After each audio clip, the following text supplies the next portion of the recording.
परमेश्वर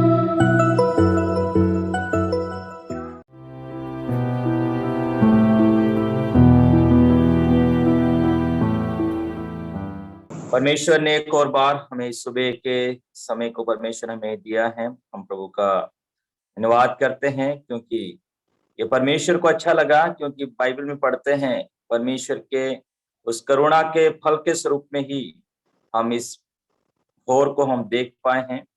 और आज हम सबको परमेश्वर ने भला चंगा उठाया है, ताकि आज का समय जो परमेश्वर के सन्मुख में एक परमेश्वर को भाने वाला समय हो जाए, उसके लिए प्रभु सहायता करें। कल हम देख रहे थे कि प्रार्थना क्या है, तो हमने प्रार्थना परमेश्वर से संगति करना, परमेश्वर से बातचीत करना था। और दूसरा हमने देखा एक एकांत में समय को व्यतीत करने के बारे में था प्रार्थना। और तीसरा हमने देखा था परमेश्वर से मांगना, निवेदन करना था। चौथा हमने देखा प्रार्थना में एक मलयुद्ध हम कर सकते हैं, तो प्रार्थना एक हथियार के समान जो होता है। और लास्ट पांचवी बात हमने देखा था प्रार्थना एक सुगंध है। तो मैं कल ही बताया था कि हम सब सीखते जा रहे हैं। आपके साथ मुझे भी सीखने का, जैसे भाई राजेंद्र प्रार्थना कर रहे थे, उसी प्रकार से प्रभु हमारी सहायता करे कि हम सब आपके साथ मुझे भी परमेश्वर के वचन सीखने का प्रभु सहायता करें। और प्रार्थना में जैसे याद किया कि हमें मेरे बोलने से या मेरी बुद्धि से कुछ नहीं है, परंतु ये जो बातें हम जो सीख रहे हैं ये कोई नई बातें तो नहीं है। फिर भी मैं आपको यही कहूंगा कि मैं केवल आपको स्मरण दिला रहा, और कभी कभार लगेगा ये सुनना क्या जरूरी है, लेकिन हम पतरस के पत्री में पढ़ते हैं हमें बार बार स्मरण दिलाना, मतलब ये बार बार हमें सुनना परमेश्वर के वचन से अच्छा है। इसलिए आज भी हम परमेश्वर के वचन से हम देखेंगे। और विश्व भर में एक जो प्रार्थना की जाती है, शायद आप और मैं नहीं करते हैं उस प्रकार से, जिस प्रकार प्रार्थना करते हैं, लेकिन इस प्रकार से नहीं करते हैं जो रट्टम रट्टा वाली। और उस प्रार्थना में से जो प्रभु यीशु मसीह ने अपने शिष्य को प्रार्थना सिखाई थी, उसमें से 5 बातें आज आप तक मैं फिर से पहुंचाना चाहूंगा। तो आप मेरे साथ मत्ती रचित सुसमाचार उसका 6ठा अध्याय उसके 9 से 13 तक कोई भाई पढ़ने में हमारी अगुवाई करेंगे। मत्ती 6 उसका 9 से 13 तक।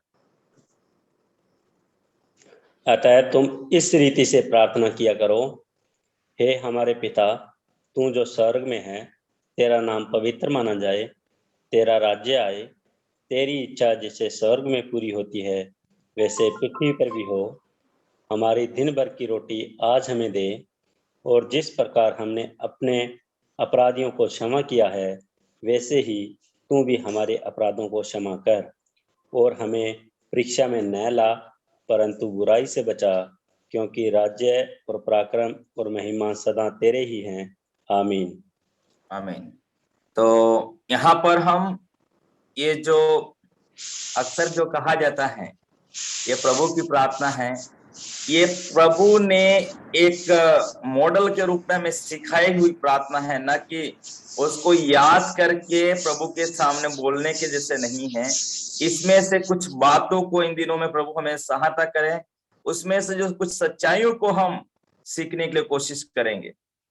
तो ये आवश्यक है कि हम इन बातों को जब पढ़ते हैं, ये सब प्रभु यीशु मसीह के एक पहाड़ी उपदेश के रूप में हम देखते हैं। हम बाइबल में 3 प्रभु यीशु मसीह के उपदेशों में देखते हैं। एक पहाड़ी उपदेश है, एक उपरोटी कोठरी का उपदेश है, एक जैतून पहाड़ के ऊपर का एक उपदेश है। और उन तीनों शिक्षाओं के मध्य फर्स्ट है ये पहाड़ी उपदेश। और इस पहाड़ी उपदेश में हम सब जानते हैं 5वें अध्याय के शुरुआत में प्रभु यीशु मसीह पहाड़ पर चढ़ गए और अपने शिष्य को अपने पास में बुलाया, और उन्होंने 5वां अध्याय, 6ठा अध्याय और 7वां अध्याय में प्रभु यीशु मसीह ने शिष्य को शिक्षा दी है। जो प्रभु यीशु मसीह पर जिन्होंने विश्वास किया है उनको ये शिक्षा दी गई है। तो आज भी हम जितने भी प्रभु यीशु मसीह को ग्रहण किया है वे सब के सब प्रभु यीशु मसीह के शिष्य हैं और उन्हीं शिष्यों को प्रभु यीशु मसीह ने क्या दिया है, उन्हीं को एक शिक्षा दी गई है। तो आज हम जो सीखेंगे वो ये है, आज हमारा दूसरा जो पॉइंट है वो क्या है, प्रार्थना कौन करना है। आप सोचेंगे कि प्रार्थना तो हम ही तो करने वाले हैं, फिर ब्रदर आप ऐसे प्रार्थना कौन करना है क्यों सिखा रहे हैं। लेकिन मेरे मन में जो बात आई है, प्रभु ने डाली है, पवित्र आत्मा के ने सिखाया है, वो बात आप तक केवल 5 बातें, प्रार्थना कौन करना है। बहुत सारे हो सकते हैं प्रार्थना कौन करना है, लेकिन मैं आपको केवल, मैंने पहले ही कल बोल दिया था कि मैं 5 बातें, हम 7 दिन में 7 बातें सीखेंगे, 7 में से एक दिन में फिर 5 सीखेंगे, उसी प्रकार से हम सीखते जाएंगे। तो आज प्रार्थना कौन करना है, तो आपने पढ़ लिया होगा 9वें आयत में, 6ठे अध्याय के 9वें पद में क्या है, अतः तुम इस रीति से प्रार्थना किया करो, हे हमारे पिता, हे हमारे पिता। तो यहां से जो आपको और मुझे जो समझ में आता है, प्रार्थना कौन करना है। कल विजेंद्र सिंह भाई बोल रहे थे, जब मैंने सिखा रहा था प्रार्थना संगति करना, बात करना है, तब उन्होंने बताया था कि क्या बताया था, उन्होंने बताया था कि एक पुत्र और पुत्रियां या संतानों को पिता के पास में जो संबंध होता है, रिश्ता होता है, उससे संगति करना, उससे बात करने के बारे में। तो मेरा भी पॉइंट यही है, पुत्र और पुत्रियों को, संतानों को प्रार्थना करने का जो अधिकार परमेश्वर ने दिया है। यहां पर देखते हैं जब प्रभु यीशु मसीह ने प्रार्थना अपने शिष्य को सिखाए, तब कहा तुम जब प्रार्थना करो, हे हमारे पिता। तो हम हे पिता भी कह सकते थे, क्यों नहीं किए, क्योंकि परमेश्वर इस पृथ्वी पर में जितने लोग प्रभु यीशु मसीह को ग्रहण किए हैं, वो सब के सब परमेश्वर के संतान हैं। और संतानों को अधिकार है कि अपने पिता के साथ उस संगति को करें, पिता के साथ बातें करें, पिता के साथ समय को बिताएं, पिता के से हम कुछ मांग लें, और पिता को खुश करने का, सुगंध फैलाने, मतलब पिता को खुश करने का कार्य हमें करने के लिए परमेश्वर ने रखा है। प्रियो, पिता के साथ लड़ाई करके कुछ प्राप्त करने का नहीं। ये प्रार्थना हथियार जरूर है, मलयुद्ध जरूर है, लेकिन शैतान से लड़ने के लिए। ये पिताजी से लड़ करके प्राप्त करने की कोशिश मत करना। बाइबल में हम देखते हैं, इस्राएलियों ने प्रार्थना किया, परमेश्वर से कहा हमें ये चाहिए, हमको मीठी खाना है। क्या परमेश्वर ने दिया? दिया। लेकिन क्या हुआ? बाइबल में लिखा है, उनके मुंह में ही रहा और वो मर बिटे। कभी कभार हम भी चाहते हैं, परमेश्वर से इतने जिद्दी हो जाते हैं। मुझे कहावत याद आती है, शायद आपके बीकानेर, खाजूवाला, पंजाब में इस बात को कहते नहीं कहते पता नहीं, बाल हट, स्त्री हट और राज हट, ये तीनों जो हट पर आ जाते हैं, क्या होता है? झुक जाना पड़ता है। हम सब जानते हैं, यदि हमारे बच्चे किसी बात को लेकर जिद पकड़ लेते हैं, तो माँ बाप को क्या करना पड़ता है? उनकी जिद को पूरा करने जैसा हो जाता है। यदि स्त्री हट, पत्नी हमारे हट पर आ गई, और हमको क्या करना पड़ता है? मानना ही पड़ता है। कभी उसने बोल दिया कि मुझे तो ये कपड़ा चाहिए, या घर के किचन के लिए ये सामान चाहिए, और कभी कभार मुझे तो अपने जाना है, पियर में जाना है, इन्हीं हाल में जाना है। हम क्या कर सकते? कुछ नहीं कर सकते। हम आखिरी में बोलते हैं ठीक है चलते। कभी घूमने जाना है, हम मना करते करते वो हट पे आ जाते। मेरे कहने का मतलब तुम हट नीति अपनाने का नहीं, लेकिन एक पिता के साथ आपका संबंध, आपकी संगति, जिस परिवार में बच्चे और पिता जब मिल जाते हैं, पिता को इतना खुश कर देते हैं, और पिता को आखिरी में कहना पड़ता है लो बच्चों। लेकिन हम सब जानते हैं जिस चीज से नुकसान होता है वो कभी भी क्या नहीं देता है, हमारा पिता नहीं देता है। जिस चीज से नुकसान होता है वो नहीं देता है। लेकिन पिता और पुत्र के जो संगति, मेरे कहने का मतलब है आज जो हम प्रार्थना करने वाले हैं वो कौन है? हम नालायक लोग, अयोग्य लोग, कभी सोचा नहीं कि हम परमेश्वर की संतान कहलाएं। उनको परमेश्वर ने आज संतान होने का अधिकार दिया है। और क्या है, आज हम पिता के पास मांगने का अधिकार परमेश्वर हमें दे दिया। जब पिता से हम मांगते हैं, लेकिन जब कल सुन रहे थे, भाई ने कह दिया था, जब आपका मेरा रिश्ता पिता के साथ अच्छा है और तब हम पिता से जब मांगते हैं प्रभु देता है। लेकिन आपका मेरा रिश्ते के बीच में एक दरार आ गई और आप बोलते हैं पिताजी अब मुझे चाहिए, पिता मुझे चाहिए, आपके बीच में खाई हो जाती है। नहीं, इसलिए प्रियो, खाई को पहले उसको समाप्त करके पिता और पुत्र का एक रिश्ता बना करके जब आप लोग प्रार्थना करते हैं, परमेश्वर उस काम को करेगा। तो मेरे सुनने वाले भाई और बहनों, जरूर सबको ये है, आज तक आप सुन रहे थे सबके सब हैं, दूसरे संदेश सुनने के लिए लोगों की क्या थी, ज्यादा थे। आज 16-17 लोग ही क्यों जुड़े हैं? क्योंकि प्रार्थना के बारे में कोई सुनना पसंद नहीं करता है। लेकिन मेरे कहने का मतलब जो है, आप और मैं इस दिन के अध्ययनों के द्वारा सीखना चाहते हैं कि हम प्रार्थना में ऐसे हो जाएं कि एक दिन परमेश्वर हमारे द्वारा प्रार्थना के द्वारा इस कार्य को करेगा। तो आपका और मेरा जो रिश्ता है, पिता और पुत्र का रिश्ता बनाने के लिए प्रभु हमारी सहायता करे। और हम सब जानते हैं कब हम परमेश्वर की संतान बनते हैं। यूहन्ना 1 के 12 में पढ़ते हैं, जितनों ने उसे ग्रहण किया उन्हें परमेश्वर के संतान होने का अधिकार दिया, अर्थात उन्हें जो उसके नाम पर विश्वास रखते हैं। प्रियो मेरे सुनने वाले, आज भी ऐसे कई लोग बैठे होंगे जो जन्मजात से सोच रहे होंगे कि हम तो सब के सब परमेश्वर की संतान हैं, लेकिन ऐसा नहीं है। प्रियो, मैं प्रार्थना के बारे में सिखा रहा हूं, लेकिन पिता और पुत्र के रिश्ते में आते तो पुत्र कब बनते हैं? रोमी की पत्री उसके 9वें अध्याय में जब हम पढ़ते हैं, तब कहते हैं शरीर की संतान परमेश्वर की संतान नहीं है। शरीर की संतान परमेश्वर की संतान नहीं है।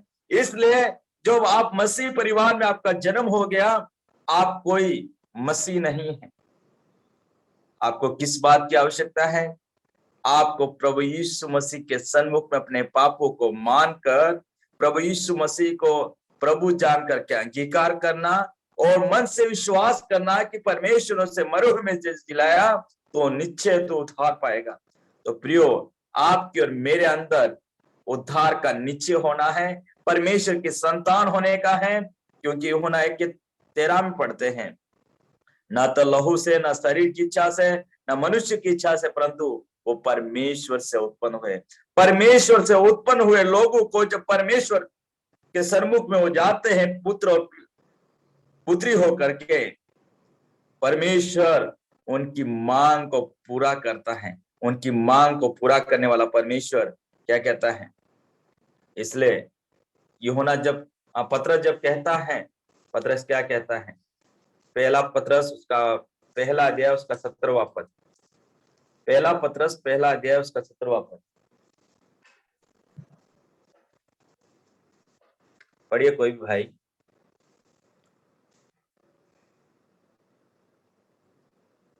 पहला पतरस पहला अध्याय उसका 17वां पद।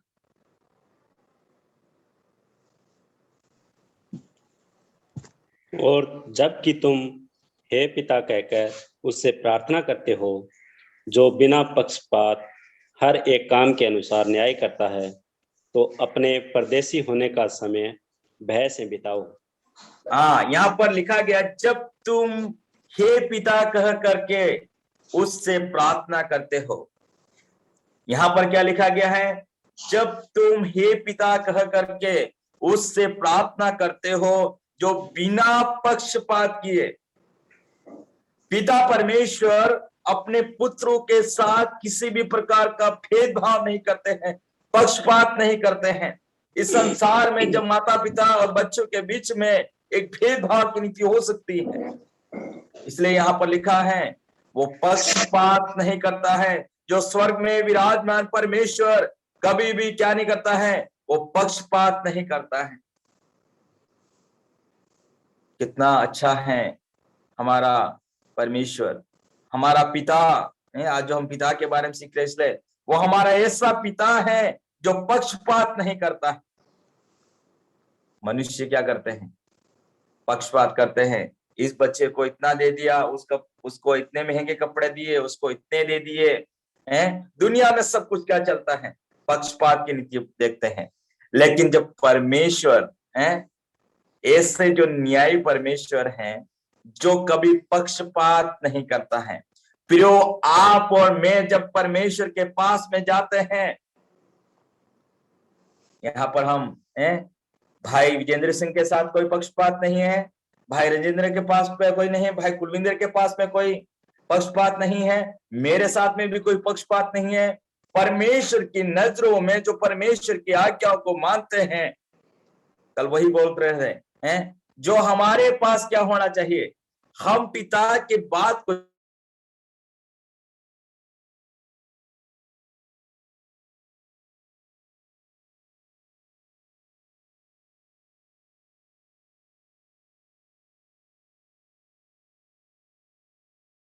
पिता हमें बिना पक्षपात के जब हे पिता करके पुकारते हैं, और हम सब जानते हैं पिता करके पुकारने का पवित्र आत्मा हमारे अंदर दिया गया है, और हम हे अब्बा हे पिता करके पुकारते हैं क्योंकि हम परमेश्वर की संतान हैं। रोमी की पत्री 8वें अध्याय में वही पढ़ते हैं, हम परमेश्वर की संतान हैं, इसलिए हमें हे अब्बा हे पिता करके पुकारने का जो अधिकार दिया गया है, और ऐसा अधिकार दिया गया है तो उसके साथ हमें मांगने का भी अधिकार परमेश्वर ने दिया गया है। पिता से मांगने के लिए कोई हमें लज्जा नहीं आती। किसी से हम मनुष्य से मांगने जाते हैं, हमें क्या होता है, लज्जा उत्पन्न होती है, क्या बोलेंगे, क्या कहेंगे। लेकिन पिता के पास मांगने में क्या लज्जा हो सकती है, क्योंकि वो पिता है। हमारा अधिकार बनता है कि पिता से हम कुछ बातों को मांगे, कुछ चीजों को मांगे, परमेश्वर उसको हमें देना है। इसलिए प्रियो, हमें उस प्रार्थना जब करते हैं, हम क्या करें, उससे यही प्रार्थना करें, परमेश्वर मुझे दे, पिता मुझे चाहिए इस बात को, पिता देने के लिए तैयार हैं। हम पढ़ते हैं एक और आयत को पढ़ते हैं, लूका सुसमाचार उसका 12वां अध्याय उसका 30वां पद। लूका 12वां अध्याय उसका 30वां पद।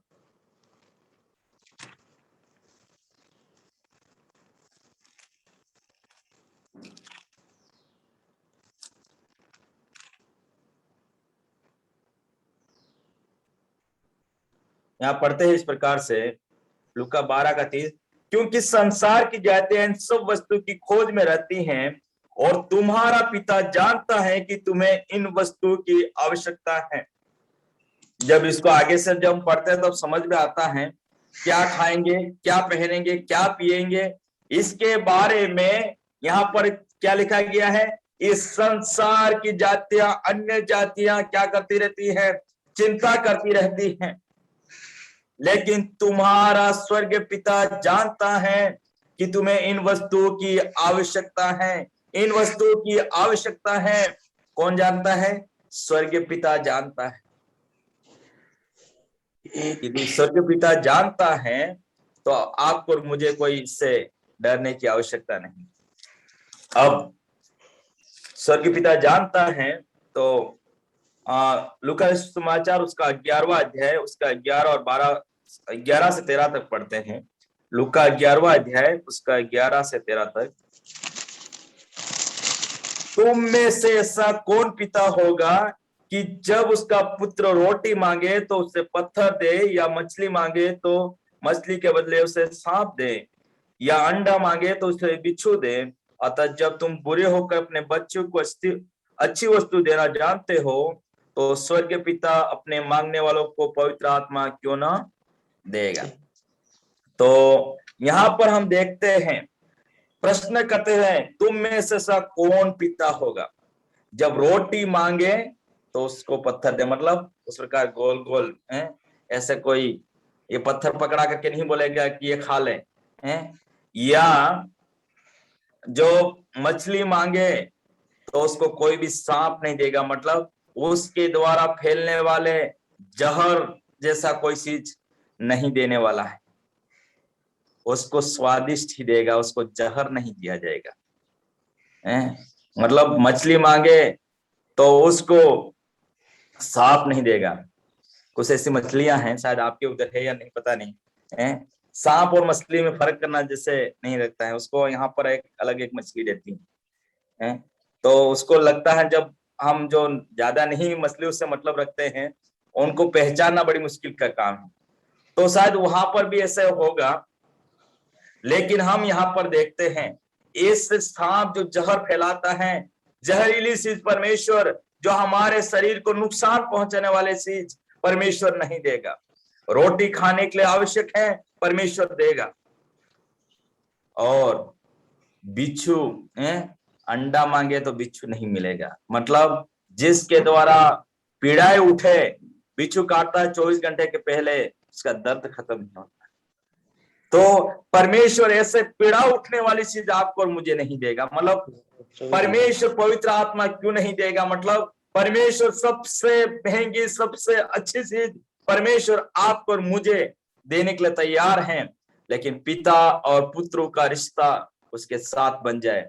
इसलिए प्रियो, आपको और मुझे जो आवश्यक है वो क्या है, हम पिता के साथ आपका और मेरा संबंध एक अच्छा संबंध होने के लिए, तब जा करके आप और मेरी इच्छाएं पूरी हो जाएगी।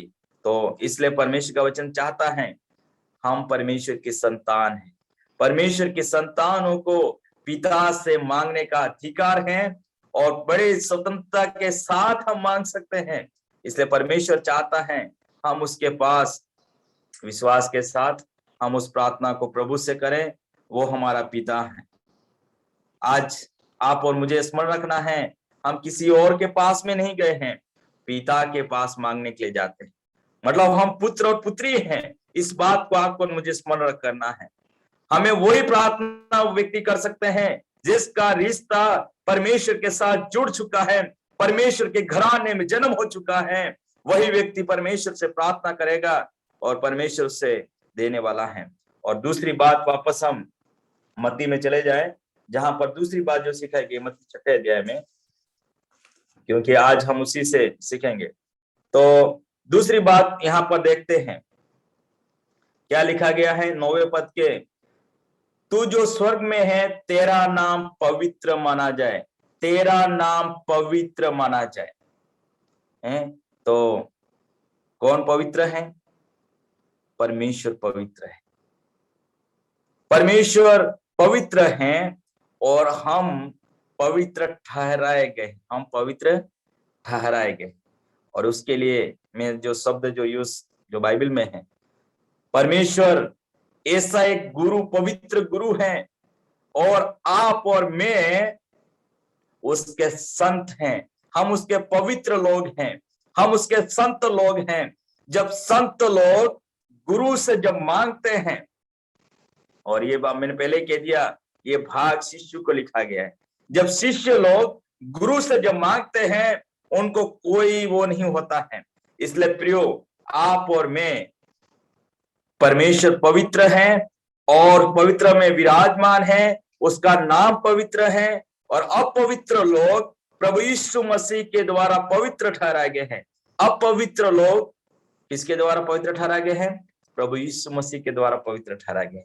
आज परमेश्वर आपको और मुझे जब देखता है, जब जिन्होंने हमारे पाप प्रभु यीशु मसीह के सामने मान लिए गए, हमने प्रभु यीशु मसीह पर विश्वास किया, तब हम सब के सब पवित्र ठहराए गए। क्योंकि बाइबल में लिखा, कोई धर्मी नहीं, एक भी धर्मी नहीं, सबने एक पाप किया, परमेश्वर की महिमा से रहित है, लेकिन हम विश्वास के द्वारा धर्मी ठहरे गए हैं।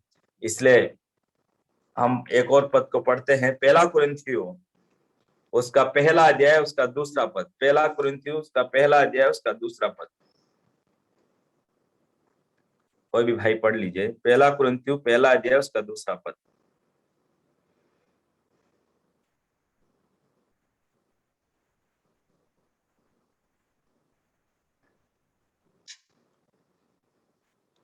पहला कुरिन्थियों पहला अध्याय उसका दूसरा पद। परमेश्वर की उस कलीसिया के नाम जो कुरिन्थिस में है, अर्थात उसके नाम जो मसीह प्रभु में पवित्र किए गए और पवित्र होने के लिए बुलाए गए हैं, और उन सब के नाम भी जो हर जगह हमारे और प्रभु यीशु मसीह के नाम से प्रार्थना करते हैं। ओके, धन्यवाद। तो यहाँ पर देखते हैं इस कलीसिया जो कुरिन्थ की कलीसिया के बारे में कहा गया है, उस कलीसिया के नाम जो कुरिन्थियुस में है, अर्थात उनके नाम जो मसीह यीशु में पवित्र के, उनके नाम प्रभु यीशु मसीह में पवित्र किए गए हैं। वहां पर हमने क्या देखा था? तेरा नाम पवित्र माना जाए। जो पवित्र मानने वाला हमारे प्रभु यीशु मसीह का नाम, परमेश्वर पिता का नाम पवित्र है, और वो हमें, उसने आपको और मुझे प्रभु यीशु मसीह में पवित्र किए गए हैं। आपके और मेरे नाम प्रभु यीशु मसीह में पवित्र किए गए हैं। आपको और मुझे प्रभु यीशु मसीह के लहू के द्वारा धो करके, शुद्ध करके पवित्र किए गए हैं, और पवित्र होने के लिए भी बुलाए गए। एक ही बार प्रभु यीशु मसीह ने आपको और मुझे क्या किया है? पवित्र किए गए हैं। और मुझे स्मरण आता है हमारे प्रभु यीशु मसीह ने भी महाजी की प्रार्थना में यही प्रार्थना किया था। मेरे साथ एक यूहन्ना सुसमाचार उसका 17 अध्याय और उसका 17वां पद ही,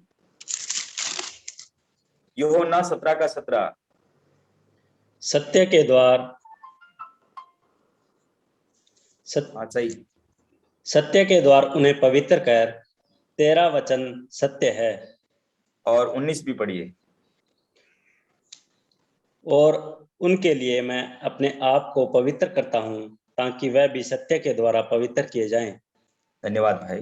तो यहाँ पर हम देखते हैं प्रभु यीशु मसीह ने क्या कहा?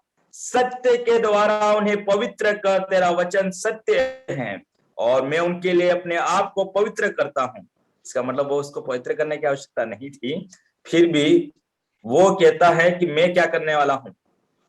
वो जो आपने मुझे दिए हैं उनको पवित्र करना है, क्योंकि वो सब के सब, पहले हम पढ़ते हैं, तुम सब के सब शुद्ध नहीं हो, तुम सब के सब पवित्र नहीं हो। इसलिए क्या, किस बात की आवश्यकता है? पवित्रता की आवश्यकता है। हमारे प्रभु यीशु मसीह पवित्र थे, और उसमें किसी भी प्रकार का कोई दोष नहीं था। वो निर्दोष थे, निष्कलंक थे, पवित्र थे। लेकिन वो आपसे, मुझसे चाहता है हमें पवित्र किए जाए। तो प्रियो, पवित्र किए गए हैं, पवित्र होने के लिए बुलाए गए हैं, और उस पवित्रता के साथ में जब हम परमेश्वर के सन्मुख में आते हैं, वो चाहता है हम उस पवित्रता के साथ हम प्रार्थना करने के लिए। इसलिए एक पहला पत्रस उसका दूसरा अध्याय उसका 9वां पद पढ़ते हैं। पहला पत्रस उसका दूसरा अध्याय उसका 9वां पद। ये पद को हम सब जानते हैं।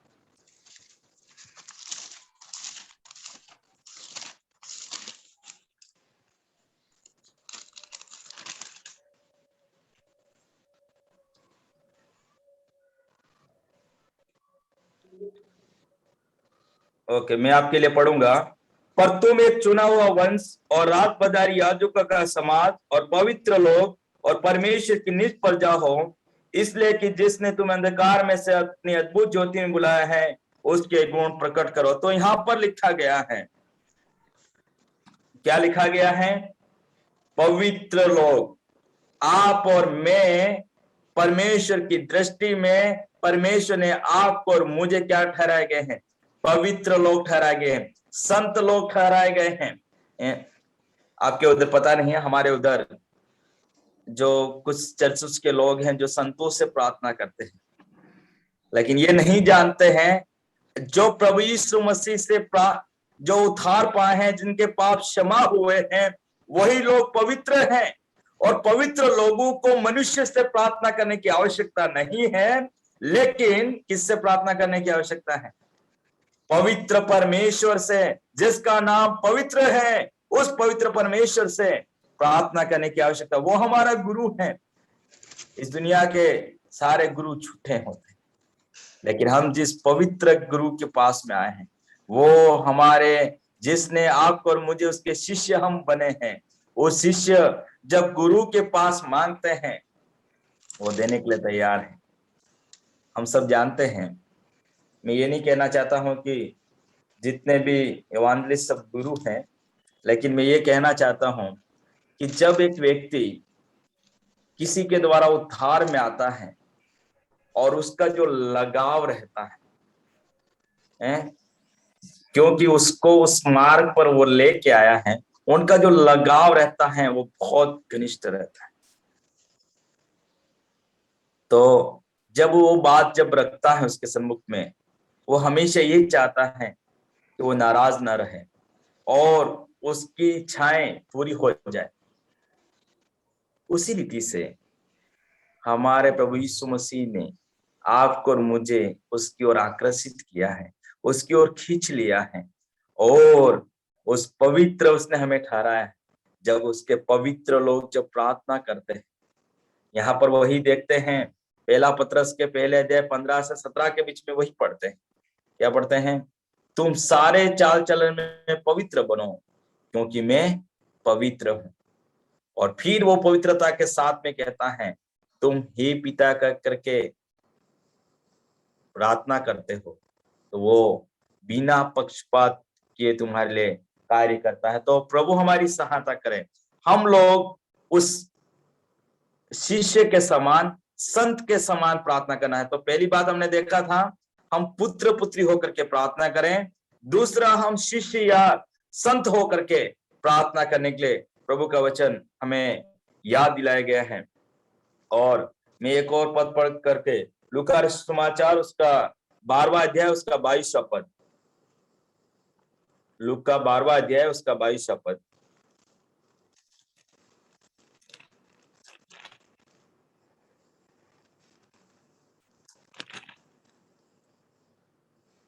फिर उसने अपने चेलों से कहा, इसलिए कि मैं तुमसे कहता हूं, अपने प्राण की चिंता न करो कि हम क्या खाएंगे, न अपने शरीर की हम क्या पहनेंगे।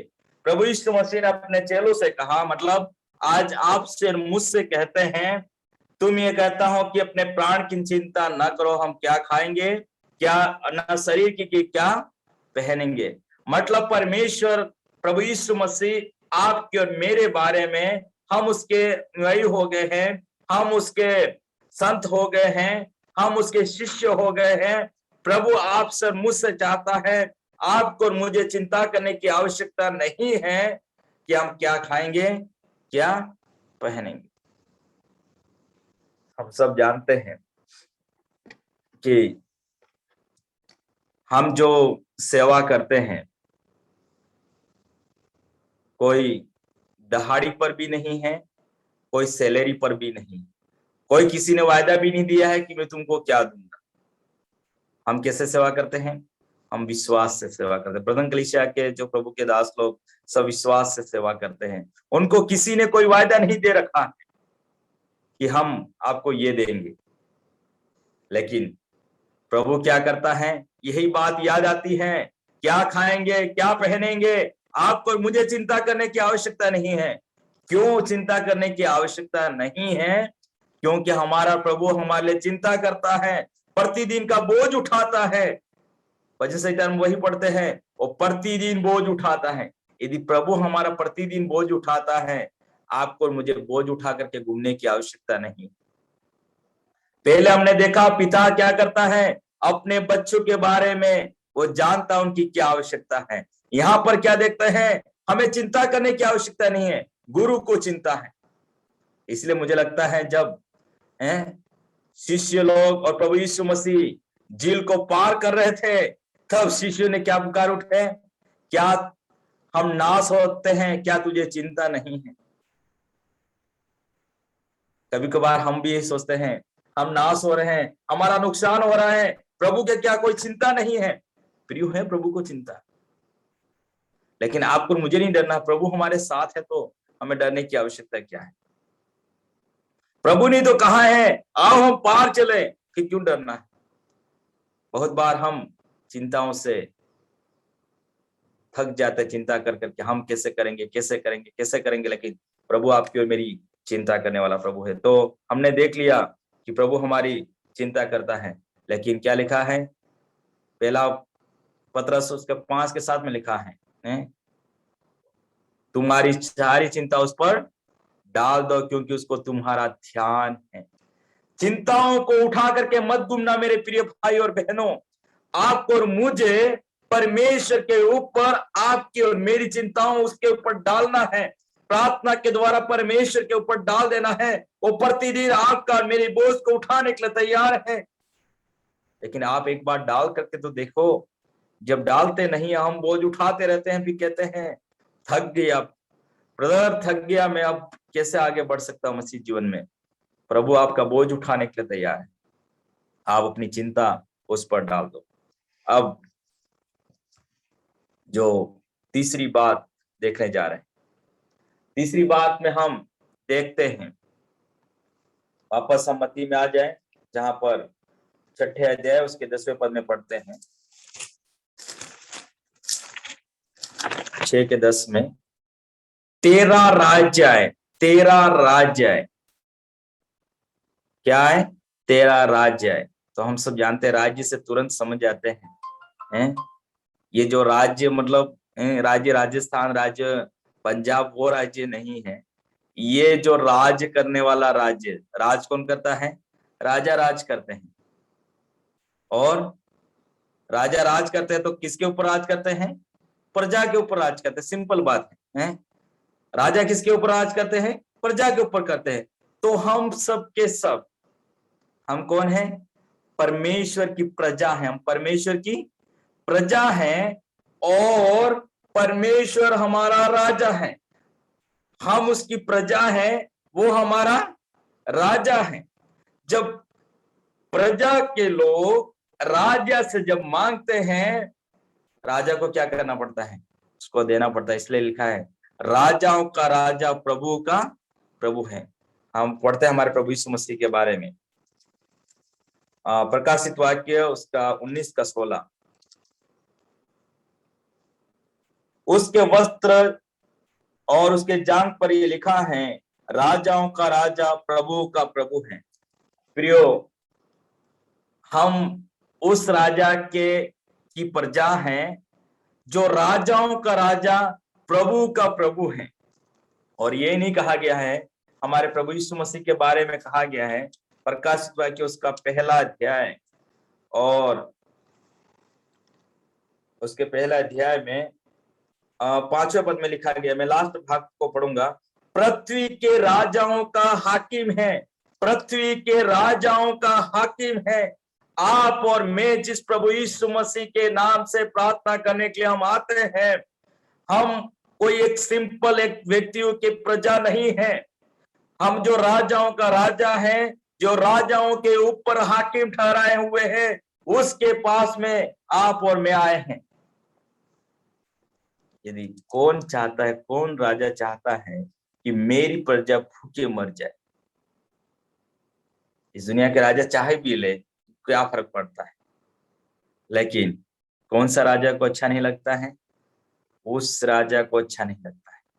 लेकिन पहले यदि आप और मैं उसकी प्रजा ही नहीं बने हैं, तो फिर राजा को उसकी चिंता नहीं। आपको और मुझे हैं, जैसे इफिसियों में पढ़ते हैं, तुम उसके प्रजा नहीं थे, तुम उसकी प्रजा नहीं थे। लेकिन अब क्या हो गए? हम प्रभु यीशु मसीह को जब से हमने उसको स्वामी मान लिया, जब से हमने उसको प्रभु मान लिया है, हम उसकी प्रजा बन गए हैं। जब हम प्रभु यीशु मसीह को ग्रहण किया, उसी समय हम उसकी प्रजा बन गए हैं। तो आप मेरे साथ जो 1 पत्रस उसका 2 अध्याय उसका 10वां पद पढ़िए। वो भी भाई पढ़ने में मदद करेंगे। 1 पत्रस उसका 2 अध्याय उसका 10वां पद।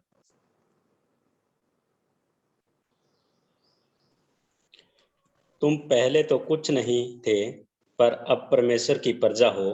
तुम पर दया नहीं हुई थी, पर अब तुम पर दया हुई है। हाँ, तुम पहले कुछ भी नहीं थे, मतलब तुम्हें कोई परमेश्वर की प्रजा होने का अधिकार आपके पास नहीं था। लेकिन परमेश्वर की बड़ी दया के कारण से अब तुम परमेश्वर की प्रजा हो, तुम परमेश्वर की प्रजा हो। प्रियो, आप और मैं परमेश्वर की प्रजा बन चुके हैं। इसी 2:9 में क्या पढ़ते हैं? उसकी निज प्रजा हो, उसके व्यक्तिगत पर्सनल प्रजा हो करके परमेश्वर ने आपको और मुझे रखा है। वही पढ़ते हैं 2:9 में, निज प्रजा। आप और मैं उसके जैसे निज सेक्रेटरी रहते हैं, प्राइवेट सेक्रेटरी रहते हैं। यदि कहा जाए हम उसके पर्सनल, हम उसके लोग हैं, जिसके खास यदि कहा जाए तो मैं कहूं तो हम उसकी खास प्रजा। दुनिया सब उसकी प्रजा ही है, हम उसकी खास प्रजा हैं, हम उसके खास लोग हैं। जब उसके खास लोग हैं तो परमेश्वर हमसे क्या चाहता है? मेरी प्रजा को कोई कमी नहीं होना चाहिए। हम सब जानते हैं जब फिरौन राजा को क्या हुआ, जब अकाल आने वाले थे, सारे प्रबंध करने के लिए यूसुफ को ठहरा दिया गया। किस लिए ठहराया गया? इसलिए ठहराया कि मेरी प्रजा को कोई कमी नहीं आना चाहिए, सुप्रबंध किया जाए। उसी रीति से परमेश्वर आपसे और मुझसे यही चाहता है कि आप और मैं उस प्रजा हो करके, उसकी निज प्रजा हो करके जब हम मांगते हैं, परमेश्वर में देने के लिए तैयार है। और हम सब जानते हैं भजन संहिता 100 में पढ़ते हैं, भजन संहिता 100 उसका 3रा पद, भजन संहिता 100 उसका 3रा पद, निश्चय जानो कि यहोवा ही परमेश्वर है, उसी ने हमको बनाया और हम उसी के हैं, हम उसकी प्रजा और उसकी चराई की भेड़ें हैं। हम उसकी प्रजा। किसकी प्रजा है? यहोवा ही परमेश्वर है जिसने सबको बनाया, हम उसी के हैं और हम उसकी प्रजा है। हम उसकी प्रजा है। प्रियो, हम परमेश्वर की प्रजा है। हम किसी इस पृथ्वी के राजाओं की प्रजा नहीं है, या किसी एक मंत्री की प्रजा नहीं है, किसी सरपंच की प्रजा नहीं है, लेकिन हम राजाओं की प्रजा है। प्रियो, यदि उसकी प्रजा है, उसके लोग हैं, तो क्या कहा गया है? प्रभु यीशु मसीह ने कहा, लूका 12:31 में पढ़ते हैं, यदि वो राजाओं का राजा, प्रभु का प्रभु है। लूका 12 अध्याय उसका 31वां पद, कोई भी भाई पढ़ सकते हैं।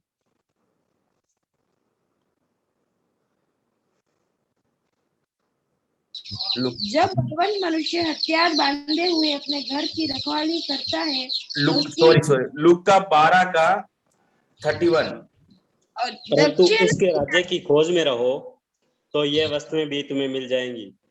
उसके राज्य की खोज में रहो तो ये सब वस्तु तुम्हें मिल जाएगी।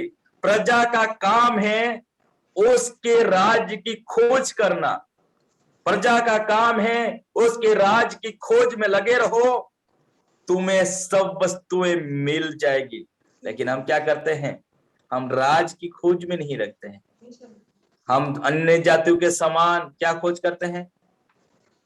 क्या खाएंगे, क्या पहनेंगे, कैसा मकान में हमें रहना है, कल कैसे हमें जीवन बिताना है, कल हमारी आवश्यकताओं के बारे में क्या करेंगे। हम परमेश्वर के राज की खोज में नहीं रहते। प्रियो, इसलिए लिखा गया है, जब आप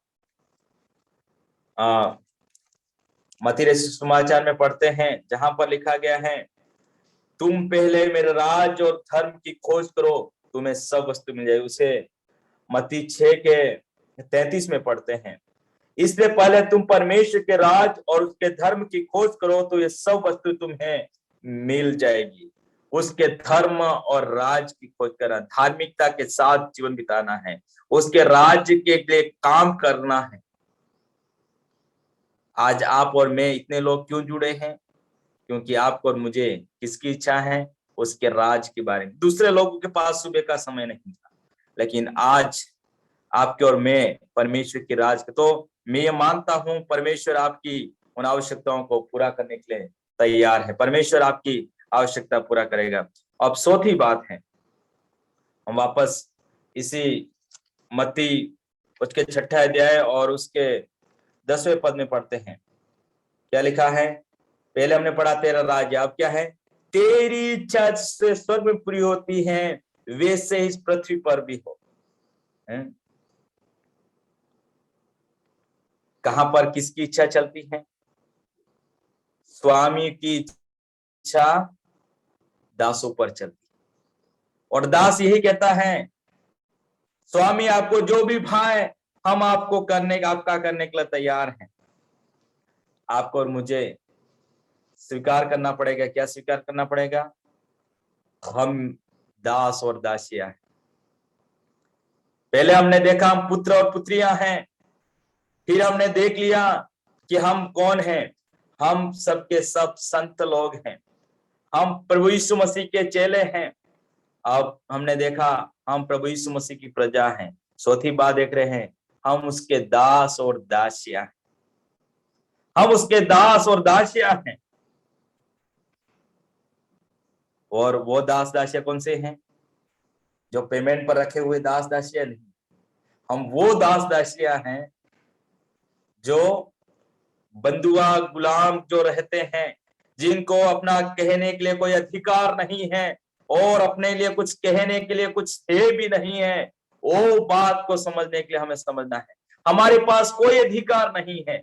जैसे स्वामी कहेगा हम स्वामी के लिए ही जीवन भर काम करते रहेंगे।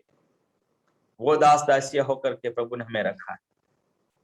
आज अच्छे शब्द लगते हैं जब परमेश्वर के दासों के लिए यूज किया जाता है, ये परमेश्वर के दास, तब बहुत को लगता है क्या हमारे भी नाम के आगे दास लग गया, कितना अच्छा होगा। लेकिन मैं आज आपके साथ नामों को जोड़ करके कहना चाहता हूँ, हम सब के सब परमेश्वर के दास और दासियां, हम सब के सब परमेश्वर के दास और दासियां हैं। प्रियो, यदि दास और दासियां हैं तो परमेश्वर आपसे और मुझसे चाहता है हम क्या करें? परमेश्वर से प्रार्थना करें, तेरी इच्छा पूरी हो जैसे स्वर्ग में होती है वैसे इस पृथ्वी पर भी हो। आप और मैं ही कहें, हमारे पास अधिकार नहीं है पिता, लेकिन तेरी इच्छा, हे स्वामी तेरी इच्छा हमारे जीवन में पूरी हो जाए, यही कहने के लिए। तो आज चौथी बात देख रहे हैं, हम सब दास और दासी को प्रार्थना करना है। और इसलिए लिखा गया है कोई स्वामी नहीं हमारा, एक ही स्वामी है, क्योंकि प्रभु यीशु मसीह ने कहा है मत्ती रचित सुसमाचार 23 अध्याय उसका 10वां पद, मत्ती 23 उसका 10वां पद,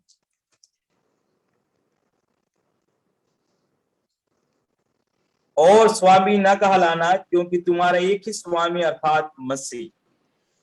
पृथ्वी पर किसी को स्वामी कहलाने का अधिकार नहीं। इसका मतलब ये नहीं कि हम जहां कंपनियों में काम करते हैं, स्कूलों में काम करते हैं या दूसरे फैक्ट्रियों में काम करते हैं, हमारा कोई स्वामी नहीं है, वो नहीं है। लेकिन सो स्वामियों के ऊपर स्वामी हमारा प्रभु यीशु मसीह है, वही हमारा मास्टर है, वही हमारा प्रभु है। इसलिए लिखा गया है क्या है? एक ही स्वामी है अर्थात मसीह है। प्रियो, आप और मैं मसीह के स्वामी हैं, हम सब के सब हम मसीह के स्वामी हैं। तो कितनी अच्छी बात है कि हम प्रभु यीशु मसीह के उस स्वामित्व को मान ले, हम उसके मालकिन हक को हम मान ले। इसलिए लिखा गया है जब दास स्वामी से प्रार्थना ही करता है, मालिक को जो भाए वो देगा। लेकिन आज जो जमाना है अलग, हम सब जानते हैं। आज मालिक को झुकना पड़ता है, दास अपने हक को अपनाने के लिए तैयार है। लेकिन जो वचन में जो दास और दासिया लिखा है वो गुलाम है, उनको कोई अपना कहने के लिए अपना कुछ भी नहीं। मैं तो यही कहूंगा, प्रभु यीशु मसीह ने शायद इसीलिए ही कहना सिखाया, तुम मेरी नाम से मांगो, क्योंकि दास और दासी को कोई अधिकार नहीं है कि अपना कुछ लेने के लिए, अपना कुछ मांगने के लिए। इसलिए यूहन्ना सुसमाचार उसका 14 अध्याय और उसका 13 और 14 पढ़ते हैं। यूहन्ना 14 अध्याय उसका 13 और 14, जॉन चैप्टर 14 वर्स 13 एंड 14। कोई भी भाई पढ़ लीजिए। जो कुछ तुम मेरे नाम से मांगोगे वही मैं करूंगा कि पुत्र के द्वारा पिता की महिमा हो। यदि तुम मुझसे मेरे नाम से कुछ मांगोगे तो मैं उसे करूंगा। हाँ, यहाँ पर हम देखते हैं उसको अपना कहने के लिए कुछ भी नहीं था, लेकिन प्रभु यीशु मसीह के नाम से मांगना है, प्रभु यीशु मसीह के खाते से हमें लेना है, प्रभु यीशु मसीह के अधिकार से हमें लेना है। वो ये नहीं है कि लास्ट में हम यीशु मसीह के नाम से वो करे, वो नहीं है। हमारा कोई भी नहीं है पिता, हमारा कोई भी स्वामी तेरे पास मांगने का अधिकार नहीं है, लेकिन जिस प्रभु यीशु मसीह ने आपको और मुझे उसके दास और दासियों के ठहराए हैं, उसके नाम से देने के लिए कहा गया। तो इस प्रकार हमें तब तक मांगना है। मैं बहुत कुछ है, लेकिन बहुत टाइम हमारा आगे बढ़ रहा है, इसलिए समय को देखते हुए बहुत जल्दी आगे बढ़ेंगे। भजन संहिता 123 को पढ़ते हैं। भजन संहिता 123। हे स्वर्ग में विराजमान, मैं अपनी आंखें तेरी ओर लगाता हूं। देख, तेरे दासों की आंखें अपने स्वामियों की हाथ की ओर, तेरे दासियों की आंखें अपने स्वामियों की हाथ की ओर लगी रहती हैं। वैसे ही हमारी आंखें हमारे परमेश्वर यहोवा की ओर उस समय तक लगी रहेगी जब तक वह हम पर अनुग्रह ना करे। यहाँ पर भजनकार कहता है, दासों की आंखें अपने स्वामी की ओर और दासियों की आंखें अपने स्वामी की ओर लगी रहती हैं जब तक परमेश्वर यहोवा हम पर अनुग्रह ना करे। प्रियो, आपको और मैं और दास और दासी होकर के उस समय तक प्रार्थना करते रहे जब तक परमेश्वर आपके लिए काम नहीं करेगा। आप उस समय तक प्रार्थना करते रहने के लिए कहा गया है प्रियो, इसलिए आपको दास और दासी होकर के प्रार्थना करना है। अब अंतिम 5वीं बात मैं आपको बताना चाहता हूं। वापस हम मत्ती में चले जाए और 6ठे अध्याय और उसके 11वें पद में पढ़ते हैं, हमारे दिन भर की रोटी आज हमें दे। हम सब जानते हैं इसको, लेकिन मैंने उसको हेडिंग दिया है, कौन वो प्रार्थना कर सकता है, क्योंकि लूका में प्रभु यीशु मसीह ने उदाहरण बताया था, इसलिए मैंने उस बात को वो डाल दिया है। ये है मित्र मित्र से मांगने वाली बात है। जो कोई यीशु मसीह की आज्ञा को मानता है वो उसका मित्र है। यूहन्ना सुसमाचार उसके 15 अध्याय 13 से 15 तक आप पढ़ लीजिएगा, और वहां पर लिखा गया है, जो मेरी आज्ञा को मानते हो तो तुम मेरे मित्र हो। यदि हम प्रभु यीशु मसीह की आज्ञाओं को मानते हैं, हम उसके मित्र हैं प्रियो। यदि हम प्रभु यीशु मसीह के मित्र हैं तो मित्रों को क्या अधिकार है, हम उस मित्र से मांगने के लिए।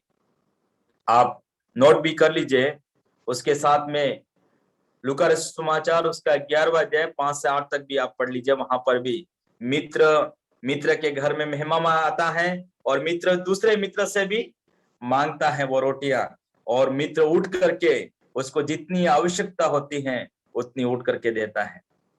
तो मेरे कहने का मतलब है, दिन भर की रोटी के जो मतलब के वहां पर मित्र के पास जाने का अधिकार है। आप आधी रात को भी जा सकते हैं और सुबह सुबह भी जा सकते हैं, जब चाहे तब अपने मित्र के पास जाने की एक फ्रीडम है, और उस पूरे फ्रीडम का आप अधिकार को यूज करते हुए परमेश्वर प्रभु यीशु मसीह के पास में जा सकते हैं, क्योंकि उसने कहा तुम मित्र हो।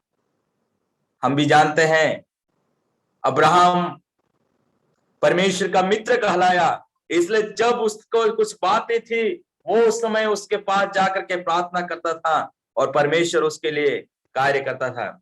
लेकिन क्या करना है, यदि परमेश्वर हमारा मित्र होना है तो हमें संसार से हमारी मित्रता को खत्म करना पड़ेगा। यदि तुम संसार के मित्र होना चाहते हो तो परमेश्वर के मित्र नहीं हो सकते। यदि संसार के साथ आप मेल मिलाप से रहते हो, आप परमेश्वर के से दुश्मनी रखते हो, संसार की विधियों से आप, इसलिए आपको और मुझे परमेश्वर के मित्र होकर के रहना। 2 पद पढ़ करके मैं उसको समाप्त करूंगा। लूका 12 अध्याय उसका 4था पद, मैं तुमसे जो मेरे मित्र हो कहता हूं कि जो शरीर को घात करते हैं परंतु उनके पीछे कुछ नहीं कर सकते, उनसे मत डरो। प्रभु यीशु मसीह ने अपने शिष्य से मित्र कहा है।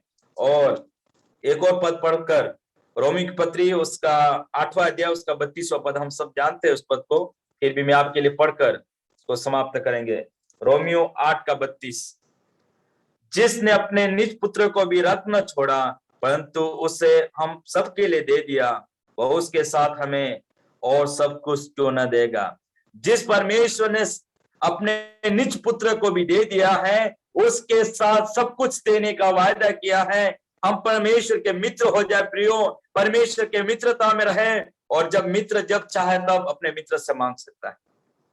तो आज मैं यहाँ पर ही इसको समाप्त करूंगा, लेकिन मैं आपसे कहना चाहूंगा, आज आपको और मुझे स्मरण करना है, हम पिता परमेश्वर के पुत्र और पुत्री हैं। हम पिता परमेश्वर के सन्मुख में उसके प्रभु यीशु मसीह के चेले हैं, उसके संत लोग हैं। हम प्रभु यीशु मसीह की निज प्रजा हैं। हम प्रभु यीशु मसीह के दास और दासियां हैं। हम प्रभु यीशु मसीह के मित्र हैं। यदि ऐसा है तो आप जब चाहे तब प्रार्थना कर सकते हैं। इनमें से 5 में से आप सब हो सकते हैं, और इसलिए आपका पास पूरा अधिकार है। आप प्रभु यीशु मसीह के पास मांगेंगे और प्रभु यीशु मसीह देगा, क्योंकि वचन में लिखा है, क्या है, तुम सबके सब जो मांगो वो सब कुछ तुम्हें देने के लिए तैयार है। प्रभु इस वचन के द्वारा आप सबको आशीष और अनुग्रह दे।